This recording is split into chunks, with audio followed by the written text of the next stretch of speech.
حنین کی جنگ میں پہلے شکست ہو گئی. جنہوں نے بھی تھوڑی بہت سیرت پڑھی ان کو معلوم ہوگا. حنین کی جنگ جب ہوئی تو وہ حوازن کا جو قبیلہ تھا وہ دروں میں چھپا بیٹھا تھا اور یہ گھاٹی سے گزر رہے, اوپر سے تیر برسائے, بھگدڑ مچ گئی. ایک صحابی کا پاؤں بھاگتے ہوئے ہمارے نبی کے پاؤں پہ آن لگا, آ پڑا. تو وہ جوتا تھا, جنگی جوتا, ہارڈ قسم کا. تو آپ کو تکلیف ہوئی تو آپ کے ہاتھ میں ایک چھڑی تھی, آپ نے اس کو بھاگتے کو یوں ماری, کہا اوجعتنی, سوٹا نہیں تھا, چھڑی تھی. اب یوں مار, کہا اوجعتنی, ارے تو نے دیکھ کے تو بھاگنا تھا, تو نے میرا پاؤں کچل دیا, مجھے تکلیف پہنچائی تو نے. انہوں نے لوہے کی زرہ پہنی ہوئی تھی جس پہ تلوار بھی اثر نہیں کرتی, تو چھڑی نے کیا اثر کرنا تھا؟ ٹھیک ہے نا میری بات سمجھ میں آئی؟ کہ انہوں نے لوہے کا لباس پہنا ہوا تھا تو اس پر تو تلوار اثر نہیں کرتی, چھڑی نے کیا اثر کرنا تھا؟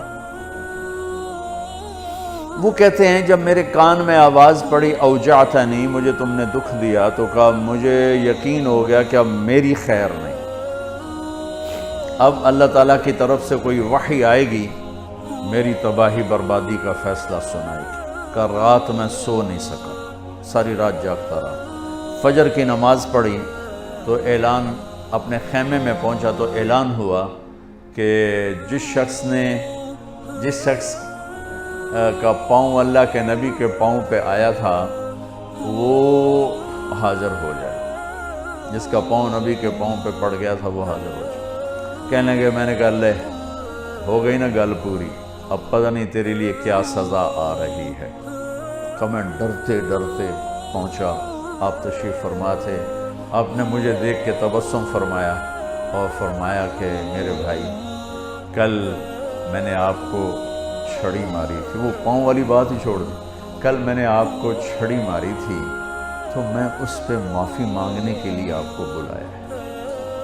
میں آپ کو پہلے کیا بتا چکا ہوں کہ لوہے کے لباس پر تو تلوار اثر نہیں کرتی, تو چھڑی کیا کرتی. کہ میں ایک تو آپ سے معافی مانگنی ہے اس لیے آپ کو بلایا ہے, اور دوسرا کیا, یہ ذرا سننے والی بات ہے, اور دوسرا وہ جو میں نے آپ کو چھڑی ماری تھی اس کے ازالے کے لیے میرے پاس ایک ہی تجویز آئی ہے, ذہن میں اللہ نے ڈالی ہے. یہ میرے پاس 60 اونٹنیاں ہیں, میں آپ کو گفٹ کرتا ہوں, لے جائیں. 60 اونٹنیاں, عرب کی سب سے قیمتی متاع اونٹنی تھی. اونٹ بھی نہیں, اونٹ سے تو آگے نسل نہیں چلتی, اونٹنی بچے دیتی ہے. تو 60 اونٹنیاں اس کو دیں ایک چھڑی مارنے پر.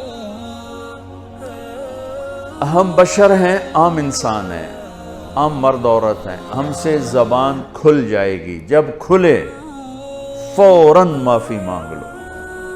اپنی طبیعت پہ جبر کر کے, اپنے آپ کو شکست دے کے معافی مانگ تو اللہ آہستہ آہستہ آہستہ آپ کے منہ میں شہد بھر دے گا. اور اگر آپ نے کہا میں بڑے باپ کا ہوں, میں کوئی چھوٹا تھوڑا ہی ہوں, میں کیوں معافی مانگوں, تو پھر وہ انانیت